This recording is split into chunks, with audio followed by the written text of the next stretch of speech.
طولت عليكم الغيبة بعرف، بس اللي صار انه بعد العيد الاضحى قلت باخذ لي كم يوم برتاح فيهم لانه تعبت من الاولاد والبيت والطبخ ويوتيوب والى اخره. وبعدين صارت الفاجعة، انفجار بيروت. بصراحة اللي صار ببيروت أثر علي كتير لدرجة انه بطلت اقدر احكي لمدة 3-4 ايام. ما كنت عم بقدر اعمل شي نهائيا، كنت بس عم ببكي. عم ببكي على الأضرار يلي صارت ببيتي ببيروت، ببيت أهلي، ببيت أصحابي. كنت عم ببكي على الأضرار يلي صارت بالشوارع، المدارس، مستشفيات، بنايات، شرك، كله على الأرض. بس أكتر شي كنت عم ببكي على الناس اللي خسرت حياتها، على الناس اللي خسرت أهلها وولادها وأصحابها. هول مين بيعوض عليهم؟ ما تحولت شوف المنظر، ما تحملت شوف مدينتي عم تتدمر قدام عيوني بغضون ثواني. وأنا حدا عشت الحرب من أولها. أنا ولدت بالحرب، ربيت بالملجأ، كنت روح على المدرسة تحت القصف، وكنت روح على الشغل تحت القصف. بس بنفس الوقت كنت عم شوف مدينتي بيروت عم ترجع توقف على اجريها وعم ترجع تتعمر من اول وجديد، عم بتصير احلى مدينة بالعالم. بس الحياة بتكمل. نحن شعب ما تعودنا نستسلم، بنوقع طبعا واكيد الكل بيوقع، بس نحن من الناس اللي بترجع بتقوم وبتوقف من اول جديد على اجريها وبترجع بتكمل ولا كأنه شي صار. الفيديو اليوم راح يكون أكلة من ريحة لبنان، من ريحة مدينة بيروت، وهي أكتر طبق لبناني مفضل عندي، واللي هو التبولة. اليوم رح نحضر التبولة بطريقتي الخاصة مثل العادة، وبتمنى أنكم تجربوها، وأكيد إذا زبطت معي تزبط معكم.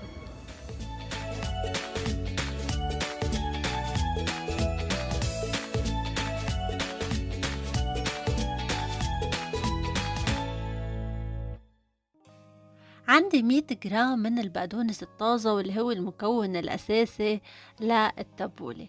عم بفرم البقدونس بطريقة جدا ناعمة مثل ما شايفين قدامكم. وبعد ما خلص من البقدونس أنا بحاجة لحوالي 20 ورقة من النعنع الأخضر. ومثل ما فرمت البقدونس فرم ناعم، رح لف أوراق النعنع على بعض بهيدي الطريقة وفرمون كذلك الأمر. أنا كتير بحب طعمة النعنع بقلب التبولة، بتعطيها نكهة هيك فريش وطيبة كتير. وراح استعمل نوعين من البصل. رح تستغربوا شوي انه عم بستعمل بصل اخضر بالتبولة، بس انا كتير بحب طعمة البصل الاخضر. رح انتزع الاطراف وافرم البصل ناعم كمان بهيدي الطريقة. كل الفرم لازم يكون فرم ناعم. وبعدين رح اضيف فوق البصل الاخضر نصف بصلة صغيرة، وننتبه انه نحافظ على هيدي الجهة من البصل منشان تضل البصلة متماسكة وما تفرط نحنا وعم نفرمها. رح قطع البصل الى 3 شرائح بالعرض، وبعدين ارجع قطعن الى شرائح بالطول وافرمها بشكل ناعم كذلك الامر مثل ما شايفين. ولاحظوا كيف صبيعي عم بتضلها لجوا منشان تضلها بعيدة عن شفرة السكين. راح ضيف البصل فوق بقية المكونات، وعندي آخر شي 3 حبات من الطماطم أو البندورة المستوية. طريقة تقطيع البندورة هي عمل شرائح دائرية بهذا الشكل، وبرجع كل شريحة من البندورة بقطعها إلى شرائح بالطول وبرجع شرائح بالعرض ليصير عندي مكعبات صغيرة من البندورة. وبكمل تقطيع البندورة بهيدي الطريقة لحديت ما تخلص الكمية كلياتها عندي.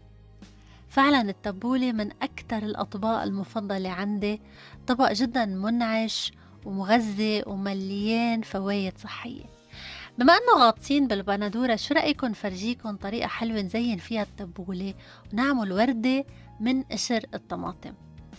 عندي حبة من الطماطم شوي قاسية، وعم قشر الطماطم بهذه الطريقة. بدي انتبه انه خلي القشر كلياته ملزق ببعضه ما ينقطش معي. مش لازم القشر يكون لا سميك ولا رفيع.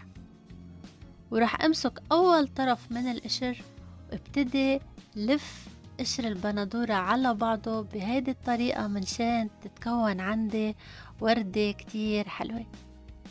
هيدي الطريقة علمني اياها خالي الشيف، كان عمري تقريبا يمكن شي 10 سنين أو 11 سنة، وكتير انبسطت لما عملت هيدي الوردة أول مرة.